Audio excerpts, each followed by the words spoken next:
The clock on the dashboard of my car read 3:14 a.m. The highway was a never-ending ribbon of black asphalt, cutting through the dense, whispering pine forests of Oregon. I worked as a late-night rideshare driver, a job that mostly involved transporting tired shift workers or quiet travelers who just wanted to get home.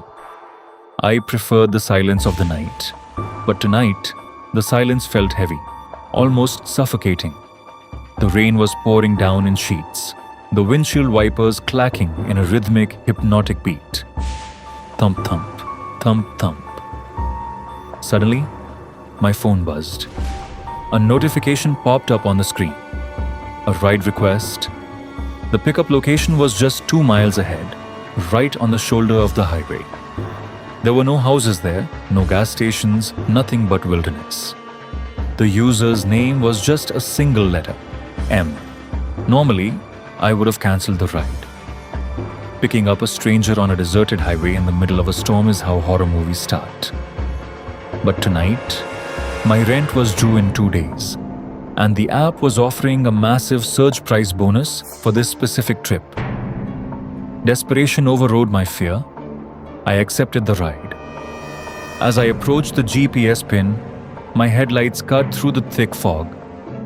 Standing by the side of the road, completely drenched by the freezing rain, was a man. He wore a vintage yellow raincoat that looked too bright under the neon glow of my dashboard. He had no umbrella, no luggage, and his head was bowed down, his face hidden beneath the shadow of his hood. I pulled over and unlocked the doors. The cold air rushed into the car as the rear door opened. The man stepped inside and slid across the back seat. As he closed the door, a strange metallic smell filled the car, like old copper coins mixed with damp earth. Heading to Elm Street? I asked, looking at the rearview mirror. The man didn't move.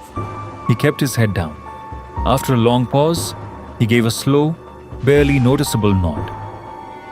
Rough night out there, I muttered, trying to break the icy tension. No response.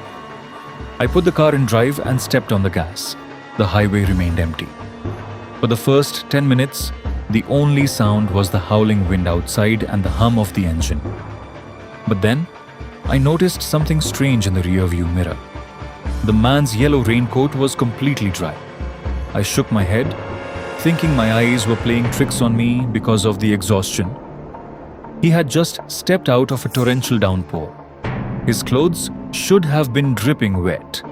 Yet, the fabric looked pristine, crisp, and entirely untouched by water. My heart skipped a beat. I looked closer at his reflection. Under the hood, where his face should have been, there was only darkness. The neon lights from the dashboard cast a faint glow into the back seat, but it was as if the shadows beneath his hood were actively swallowing the light. "Sir, are you okay?" I asked, my voice trembling slightly. This time, a voice came from the back seat. It didn't sound like a normal human voice. It was hollow, echoing, and sounded like two different people speaking at the very same time. "Do you believe in choices, Leo?" the voice asked. A chill ran down my spine.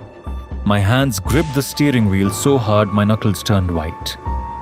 How did he know my name? My name on the Rideshare app was listed as Leonard, but only my close family called me Leo. "How do you know my name?" I demanded, looking directly into the rearview mirror. The shadow beneath the hood shifted. Two faint, pale, white pinpricks of light appeared where his eyes should have been. They locked onto my reflection in the mirror. "We have been driving on this road for a very long time, Leo," the man said softly. I looked out the window. The pine trees looked exactly the same.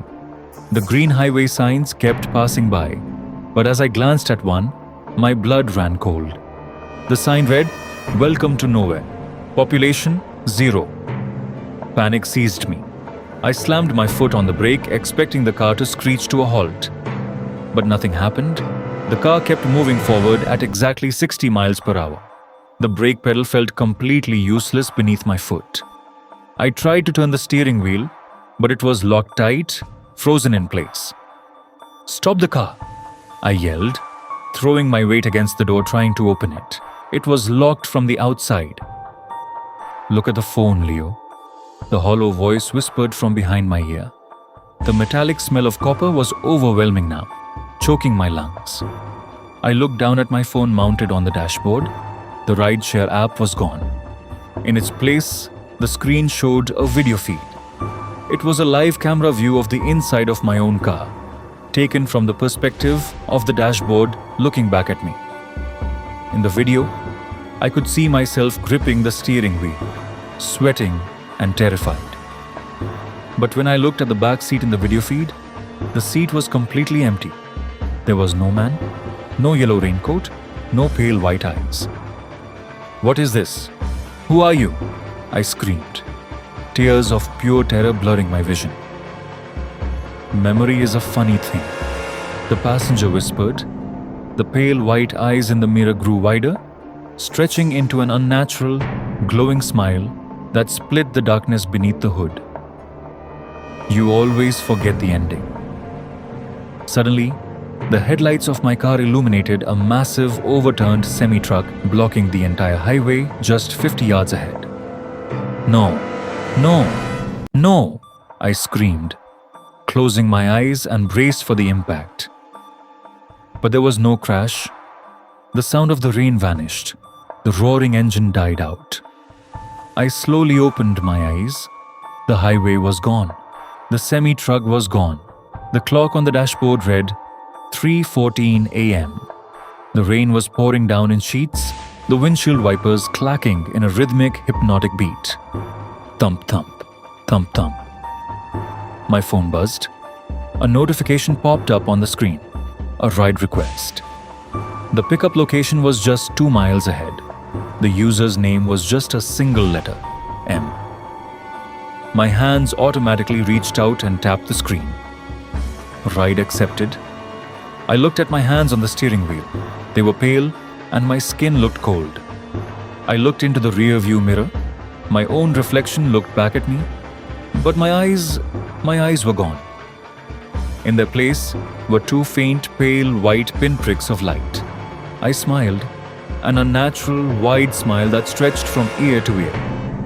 "Time to pick up the next passenger," my voice said, echoing in the empty car like 2 people speaking at once. And as I drove into the thick midnight fog, I realized the terrifying truth. I was no longer the driver. I was the story.